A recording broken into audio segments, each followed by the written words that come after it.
Dahil sa one-on-one interview ni Tony Gonzaga kay RC Munoz sa kanyang Tony Talks vlog ay hindi na namin halos makikilala ang aktres.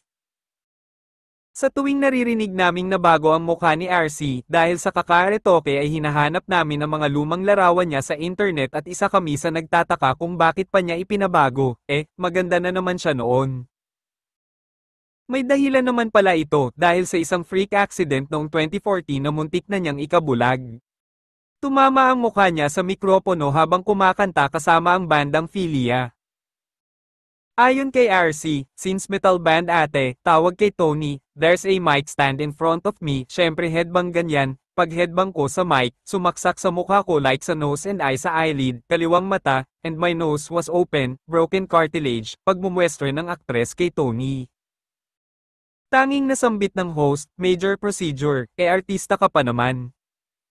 I know, and that was during the Passion de Amor and I thought I'm gonna lose the role. After the incident, nag-look test kami. Nakatakip, naka-bandage mukha, kasi hindi pa pwedeng i-reconstruct.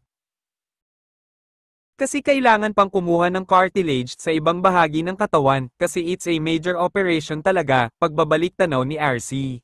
At habang tinatahi na ang kanyang mukha ay nagising daw siyang bigla, sabi ko, ano to? May sinulid, tinatahi ang mukha ko. Sabi ng ex-boyfriend ko, you're now an official rock star. How can you laugh at this matter? Sabi ko, it's my face. And then the doctor said, do you want to do it now, the surgery? Hindi pumayag ang dalaga na gawin na ang surgery pero ayon sa doktor ay kailangan na niyang magdesisyon pagkagising niya. At pagkatapos nga ng surgery ay nag-iwan pa rin ito ng marka na napansin ni Tony. Napahawak na lang si Tony sa dibdib niya sa narinig na kwento ni RC sa tindi ng sakit na naramdaman nito noon. And when I saw my mom crying, it broke my heart kasi, oo nga, it's my face and this is my job. I'm so grateful to God kasi sabi ng doktor, buti hindi ka nabulag, buti hindi pumasok yung mic stand sa mata. Sabi ko, yeah, God is really good, He saved me that day, pahayag ni RC. Tanong ni Tony, and in this day and sa society na mayroon tayo ngayon, what is your stand on enhancing someone's beauty?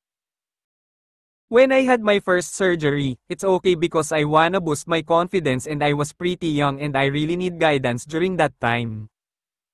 Feel like, for me, I just did it for myself, I wanna do it.